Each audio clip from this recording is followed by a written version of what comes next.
Mark Krishik with Digging for End Time Truths, and we are going to delve into the next stage of what we talked about last week. So last week we talked about Jesus' parable in Mark 4, where he talks about sowing the word into someone's heart and the heart being prepared and ready to cause spiritual growth.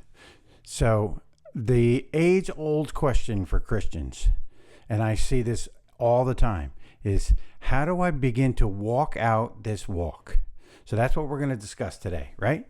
Well, we're going to start in 2 Corinthians 5:16, because what you're going to see is Paul is going to talk about how he addresses people now that he has this new spirit in him.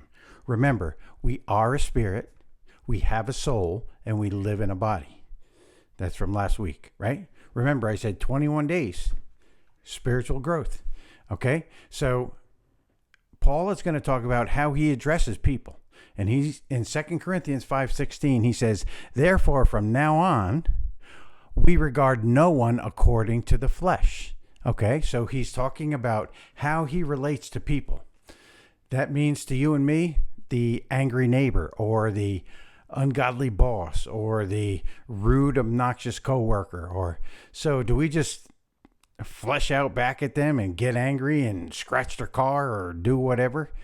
We're talking about Paul saying, I don't regard them according to the flesh. I look at them as a person that is in need of Christ, right? That needs to either grow up as a Christian or needs to have the Spirit renewed in them.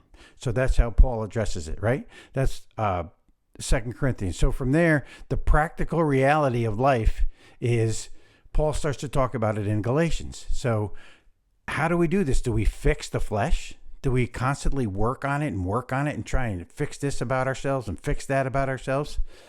No, if we continue to grow, like I talked about last week, if we can continue to take in the word, if we continue to keep our hearts clear of all the junk, right, we will begin to grow. So the age-old question is, how do we do that? In Galatians chapter 2, Paul starts to talk about how he actually did it. And this is the key, one of the keys to Christian growth. Remember, 21 days. Galatians 2:20 says, I have been crucified with Christ. It is no longer I who live, but Christ lives in me. And the life which I now live in the flesh, I live by faith in the Son of God who loved me and gave himself for me. Okay, so Paul is talking about, he's relating it to water baptism. Does water baptism save you? No. Does it change everything about your life? No. When you were born of the Spirit, did your flesh change? Did you look different? No.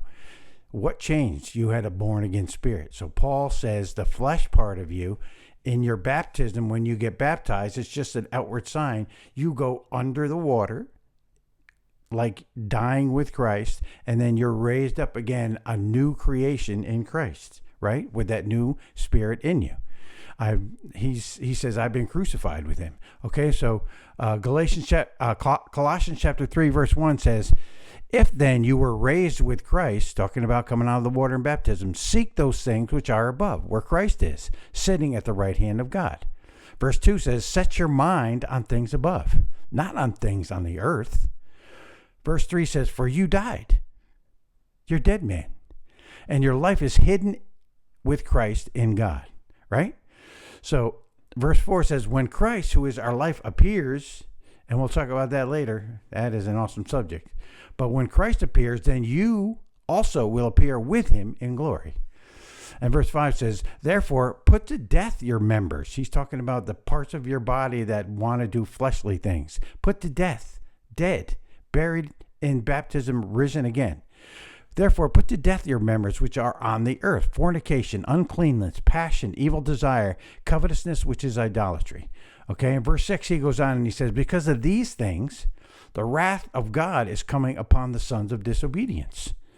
We are not sons of disobedience, right? We are new creations in Christ. Verse 7 says, in which you yourselves once walked when you lived in them. In other words, when you were ungodly and didn't have that renewed spirit in you, you lived just like that, right? Verse 8 says, but now you yourselves are to put off all these: anger, wrath, malice, blasphemy, filthy language out of your mouth. Okay, verse 9 says, do not lie to one another, since you have put off the old man with his deeds. That guy is dead. All right? Verse 10 says, and you put on the new man, who is renewed in knowledge according to the image of him who created him. Verse 11 says, where there is neither Greek nor Jew, circumcised nor uncircumcised, barbarian, Scythian, slave or free, but Christ is all in all. Listen, I know we all come from a certain place or whatever. What is Paul saying here?